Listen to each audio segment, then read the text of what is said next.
All right, I'm Jazz. And I'm Britt. NYCWAO, subscribe to our channel, and we're here about to do a review on Preachers of LA. So let's talk about the Preachers of LA. Hallelujah. Child, please. Okay, bottom line.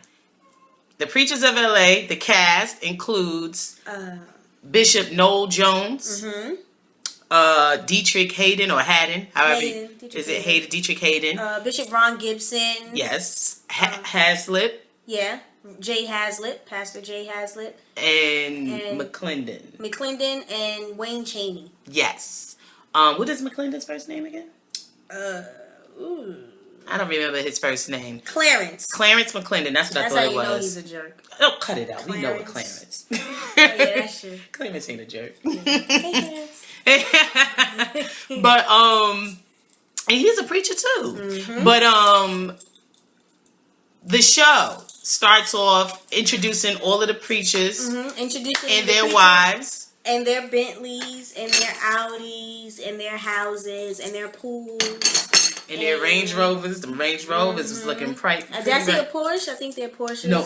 Now Gibson, his Gibson go his wheels go crazy. What was that? Crazy. That was no money. What was that? I think it was a Cadillac. Yeah, he had a nice cherry red. That thing was bad. But see, all the things that we just listed just now is what has a lot of people in the uproar about the Preachers of LA. Like I said, I don't know if you paid attention, if you saw our video, the Jim Jones Report, Love, Law, and Order. I stated that we are preachers' kids, and we are 2 generations deep. Yep. Grandfather's a preacher, our mother's a preacher, Nana's a preacher. My dad was a preacher. Yeah, her father, our aunt is a preacher. We're probably supposed to be preachers, but they don't want me in the pulpit, you know. Because I drop the N-word sometimes. Sometimes. But, anywho, the thing is, a lot of people are upset with the luxury that these preachers live in. The mega churches, they, got these big churches, the offerings come in. And the thing is, a lot of people feel, these preachers are living off of these people's backs and they taking this offering, they're buying all this stuff. Now, honestly, I feel that there are preachers that, for a church to be a mega church, there has to be offerings and all of that giving. Income coming in, There has to be money coming into the church, okay? Now, some churches, they give their pastors a salary. And there's nothing wrong with that. Yeah. But there's nothing wrong with that. However, if you are taking your mortgage out of tithes and offering, you need to shoot yourself in the foot. Like, there's no reason for that. If your church is not giving you a salary, obviously the church has to have lights, AC, and it has to have church gotta have AC, because in the summertime, and you trying to sing in the choir, and somebody go, yes! Lord.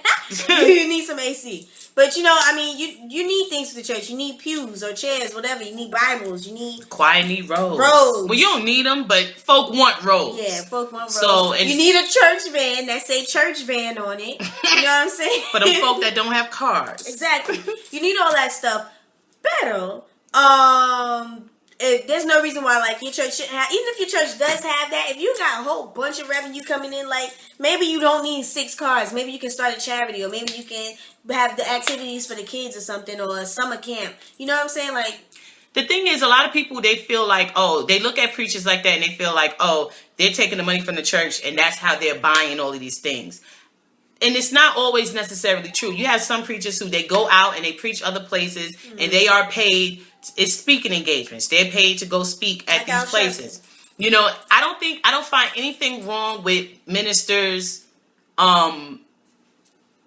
If this is their full-time job, you know what I mean? And if they write books and do things of that nature, and they go places like Africa and all that stuff, I don't think there's anything wrong with receiving any type of funds for it. No. However, they need to stay down to earth, because there's a preacher on there that's he's really but you got to remember what you're here for. You're still ministering to God, and that brings us to a scene on the Preachers of LA that took place. They went to the man cave at Bishop Gibson's house, where all of them was supposed to hang out and just talk. And Dietrich Hayden brought up a good point, saying, do you feel that you have to get with an honorary, what is it? Like, basically Token like a of fee. Do you have to get a fee when you go to speak somewhere? And McClendon, Gibson even said yeah too. And I don't think there's anything wrong. If that's how you feel, fine. Yeah. But he was like, definitely, yeah, I got to get one. And Hayden was like, well, what if they can't, provide all the things that you require, such as, a room for your entourage and, hotel and all this other stuff. And he was like, well, then that means that God didn't send me there, which is crazy. And Dietrich Hayden said, what do you mean God didn't send? God does want you to be there if that phone call came to you. Exactly. And he's absolutely right. He was absolutely right.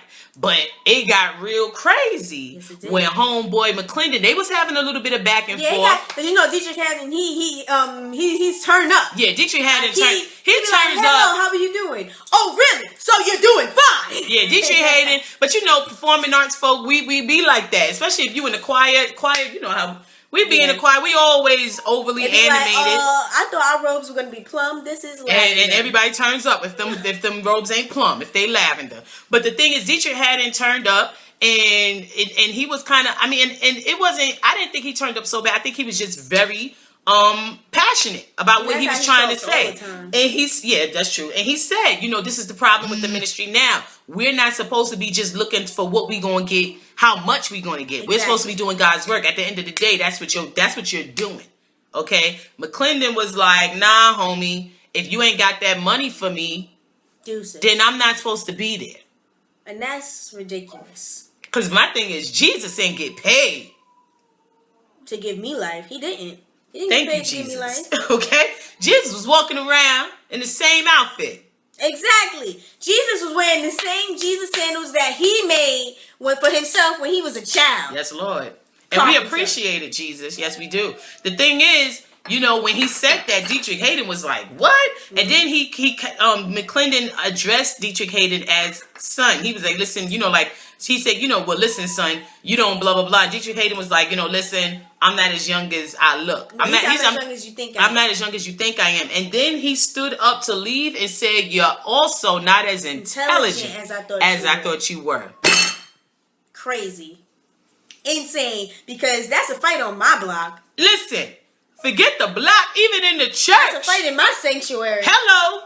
Put you on that altar. Child, please. That's boiling water in my congregation. Okay? That man, he disrespected that man. Like, all the way turned up, disrespected that man in front of other preachers. And you know what Dietrich Hayden did? Dietrich Hayden rose up from his chair and said, so whoa. So now you're insulting me? And as a man, of course he was going to stand up. Exactly. But of course, what was McClendon doing? As he said that, he was walking out like some chump. You feel me? Because preacher, no preacher, I always say this in the church. If you want to bring the street in the church, it's going to go down. Hey, you feel me? Don't. The first church was in the street. Right on the sidewalk, right in the dirt. Right in the dust. They weren't in no building. But that's for you church folk out there. Y'all know how people in church like to run their mouth, and then they get all confused when you address. Boys like to act up. You know what I mean? But so it was crazy. As far as I'm concerned, that was the one scene that was like, whoa. Yeah. But out of the preachers, what's his name? What's the couple who want to be Cheney? I believe that's their name. The couple that wanted to get some loving going on, but their kids wouldn't go to sleep. Yeah. They were cute. They were really cute. Haslip, he was dealing with a situation. Was that in the first episode? My bad. My mistake. But Haslip, I like Haslip. So far from what I saw, I liked him. Gibson. I like Gibson. Gibson is a real OG. He really is. But it was just crazy seeing him in that cherry red Cadillac. And you know what? And he parked it right there in Compton. I'm like, oh, he must still got some pull in the hood, because pastor or not, you know what I'm saying? I'm covered by the blood. However, I'm not going to put past nobody to try to get me from my Cadillac. In Harlem, that joint would have been gone. It would have been a wrap. Wow. I don't know what they do out in Compton, but in Harlem, but he came out there and they was like, they would have took that joint. They would have took that joint quick. What you ain't never see Daddy Grace leaving his, the house of prayer. Yeah, he ain't never see Daddy Grace leaving his car all over the But place. yes, but he, you know, and some people said some negative things about him on some blogs as well. No, I mean, he's gangster, but he's the only one that's going back to the yeah, streets. he actually was in the hood, went to the hood, went and got some of these Crips and Bloods, brought them to Dietrich Haden's concert, and you know, he's trying to bring them to Christ, and that's really what we're supposed to be doing anyway. At the end of the day, money or no money, you still need to stay true to what exactly, you whether you have cash or not. Yeah, and I thought that was cool. The only thing that was funny though is at the concert, and Dietrich Haden did really good. You know, he was really excited. That was Dietrich Haden's like coming back into the light. What did he say? He fell from grace, and this was his concert, bringing him back into the public eye, whatever. And everyone, he said it was like everyone forgave him. But I don't know why he was so concerned with with everyone else forgiving him. What he should be and should have been concerned with was my Jesus forgiving him for what he did. But anyway, he still ain't fully repented. He still ain't turned around. But we ain't judging you though, because we all got sin. You know, Lord. He who is without sin, cast the first stone. I ain't throwing nothing over here. Yeah, because we already know. You know what I'm saying? Nah, but Dietrich Haden, you know, him and his baby mama, this was their coming out. They back in the choir, performing in the church that his baby mama was a member of. And, you know, it was successful. But, I mean, Dietrich Haden can sing his behind off. You know that he's going to come with the concert wasn't going to be a failure. You feel me? But this is where it got funny when he called Bishop Gibson up to do altar call. Bishop Gibson brought them Crips and Bloods up there. Dietrich Haden tapped him on his shoulder and was like, you got 5 minutes. Let's expedite this. Yeah, he said Bishop got to expedite this. I don't know what he talking about. I mean, Bishop. First of all, if he wanted it to be 5 minutes, he should have just said. He shouldn't have said no altar call. He should have said Bishop Gibson. Because the altar call can go on for an hour. If First you haven't been to church, your service will stop in at 2:30. Your altar call can keep you till 5 o'clock. Because how you going to expedite an altar call? You can't. And it was one dude. He was an older guy. I think he was a blood or whatever. He's the OG. The homie had gray hair. He had gray hair, but he had his little his full ponytail braids. And then the other dude, his name was Junior or JR, whichever one. He just got out of jail. He's a Crip, and his father just died from a heroin overdose. And he had those two dudes on the stage together. You know, it's whatever. Of course, it's for TV, whatever. But the bottom line is, in no church with anybody, I mean, it just was kind of like, what? You're going to tap him, the bishop, on his shoulder and say, can you expedite this? Excuse me, at his church? Is this his church? I don't recall. We're going to have to research that. But the thing is, it was crazy. That was a little. It was out of taste, but he was turned up and he was just excited. And that's in his defense. I think he was just turned up and excited about what he was doing. I think I'm sure now if he's watched it, I'm sure he probably was like, you know what I'm saying? Because that's a little. What are you talking about, tasteless. Homie? It was in bad taste. It wasn't bad taste. And the thing is. Because I can understand if for all that he should have said, you know, everybody come up and told Bishop Gibson pray over the whole, you know, church. Or nobody didn't have to come up. He should have just said, can you lead us in prayer? Exactly. But even that would not be 5 minutes. That is true.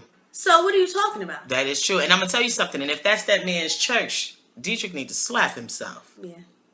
You know, but anyway, I mean, I think that was pretty much it for that episode. I mean, a lot of people are pissed off about the preachers of L.A., even T.D. Jakes is talking trash about them. I mean, the fact that, you know, Dietrich Haden, you know, and his baby mama drama, what they dealing with is the fact that he's trying to get married. But to his before baby they mama. get married, he's like, why we can't live together? This man gonna say shacking. No, that's second episode though. But we're gonna talk about that second episode shortly.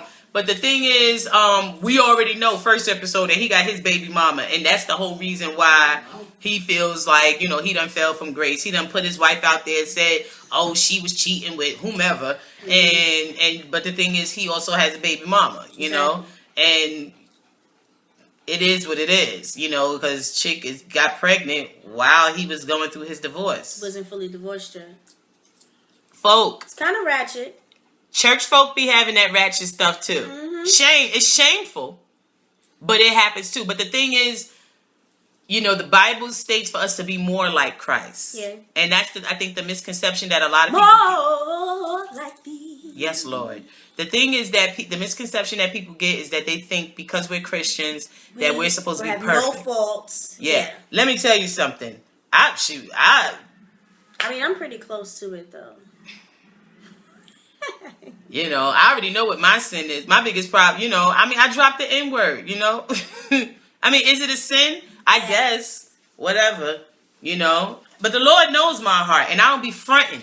I don't front with my Jesus. He already know what it is. Yeah. You know what I mean? He know that I got a little bit of temper. He knows sometimes I be like, yo, I'm about to read these dudes, and I might curse, or I might not.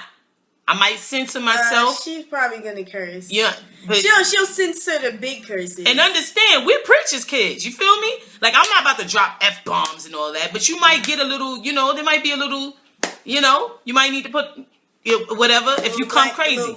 If you come crazy. And we're preachers' kids. So you can't, you know, assume that just because you're a Christian, then this is a message to all y'all out there. Just because someone's a Christian, don't mean they're gonna be perfect. Yeah. Because our goal is to be more like Christ, and we always are gonna fall short because we're not Christ. Black bottom line.